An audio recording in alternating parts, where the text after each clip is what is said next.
Hi everybody and welcome back to today's little bite-sized Thrive with me, Kim Forrester, where I'm inviting you to join me in taking small steps every day to enhance our well-being from the inside out, to take charge of our well-being in the ways that we can. This week I've been talking about rest, and today's topic is huge. It's really important. There's so much information to give you. I'm going to try to be brief, and I'm going to try to remember everything to tell you. I'm going to talk today about getting a proper night's sleep. In the modern age, most of us are chronically under-rested. We're either not sleeping long enough at night, or when we are sleeping, we're not getting a restful sleep, a really deep sleep, and that REM type sleep. That is generally because we are messing with our circadian rhythm. Our circadian rhythm, those natural biological processes that tell us it's time to slow down and start resting as soon as the sun goes down and it becomes dark. And then when the blue light of the sun coming through the atmosphere hits our eyelids in the morning, that's the signal to our body that it's time to start waking up, to start stimulating those physiological processes, start stimulating the mind. For hundreds of thousands of years, I want you to think about humans. As soon as it went dark and cool, humans would withdraw, they would retreat. If there was light, it would be the yellow light of a candle or a fire. They would share stories in a really quiet and comforting environment.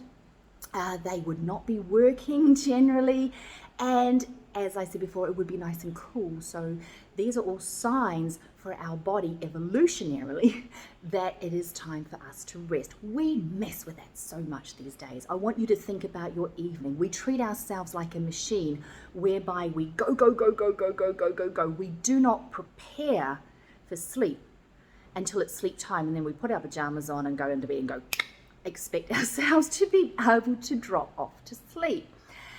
Peter Sigley is a resilience expert. She was on the Eudaimonia podcast late in 2020 talking about self-care, and the way she termed it is that we need to process ourselves into bed at night.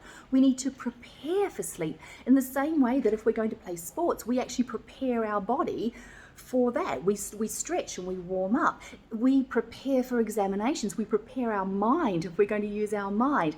But very few of us prepare ourselves for sleep. When it comes to sleep, we treat ourselves, like I say, like a machine where we're supposed to be on and then off. How do we mess with our circadian rhythm? We watch too many screens at night. Screens are notorious for their blue light, the same blue light that wakes us up in the morning.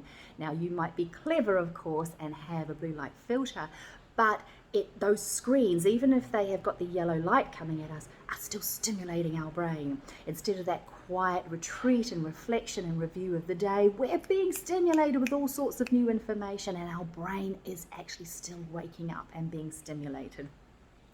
We also tend to drink things like a hot coffee or a hot chocolate just before bed, so we are actually warming our bodies up. We drink alcohol, all sorts of really, really detrimental things that we do as we come to our bedtime in our modern life. So over the coming days, I'm going to invite you in joining me in taking a few steps to actually better process yourself into bed, to better process yourself into a good night's sleep. How are we going to do that? Well, the first thing is screens. Now, this is going to be hard for a lot of us, and trust me, I understand. But Peter Sigley says it's best to actually avoid all screens 2 hours before your bedtime. At least 30 minutes though, okay? We all have to commit to that. No screens at all 30 minutes before bedtime. Prepare your bedroom in a way that tells your body and your mind that it's time for rest soon. So that means have a dark space, a quiet space, a cool space, preferably. 18 degrees apparently is preferential. Here in Singapore, there's no way we're ever getting to 18 degrees. As cool as possible, quiet, dark and inviting. That's the kind of room that you want to be in. Avoid alcohol, avoid caffeine, avoid hot drinks just before bed. In fact, Peter says the best thing for us to do is warm our body up through the evening, and then 30 minutes before bed, start to cool it down.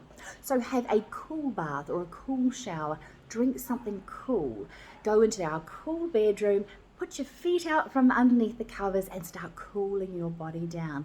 These are all signs to our body and our brain that, hey, the day is over. It is now time for us to rest, sleep, recuperate. One final thing before I go. If you are like me and you've tried all the tricks, okay, and you think that you've done everything you can at bedtime and you go to sleep and you're still waking up in the middle of the night, I want you to know I understand your angst. And here's a really cool piece of information for you if you are the midnight waker, all right? It is generally thought and understood these days that a human is supposed to go to bed when it's dark and wake up in the morning time.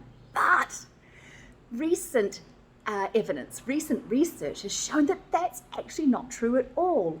Human beings for hundreds of thousands of years were actually bimodal sleepers. What does that mean? It means humans for hundreds of thousands of years have slept in 2 shifts. So sure, soon after the sun went down and they'd had their meal and they had processed themselves into bed, they would rest. We would sleep for a few hours. But generally, humans would then wake some point in the nighttime and they would go about their business for a few more hours. So they would do a little bit of work, quiet work. They would make love. They would do also tell stories and share community with each other. Share community with each other, you know what I'm saying?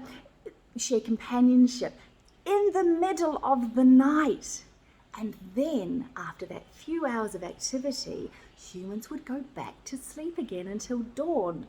And I want you to know that because I think that one of the worst things about being a midnight waker and lying there awake at night is that you think there's something wrong with you, when in actual fact, all that's probably happening is that you are living out, you are expressing our most primitive, most natural form of sleeping, where we would sleep and then wake in the night, in the middle of the night, do a little bit of activity and go back to sleep again. So I want you to just carry that understanding around with you. If you wake in the night, there's no shame around it, there's no wrongness around it at all. So just relax into the moment.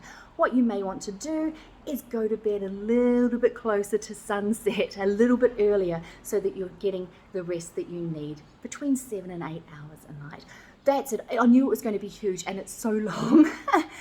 But please, dear friends, join me in the coming days in processing yourself better into bed, okay? That means avoid the screens, definitely avoid the blue light, quiet, cool and comforting room, and what's the other thing? Oh, cool yourself down before bed, avoid hot drinks and avoid stress just before bedtime. If you wake in the night, that's because you're human. Fancy that. Dear friends, it's just such a delight to have you with me here on this little well-being journey, turning 2021 into something 2020 wonderful. I'm going to see you next week with a new topic. Until then, take good care of you. Get some rest. You're precious. Bye.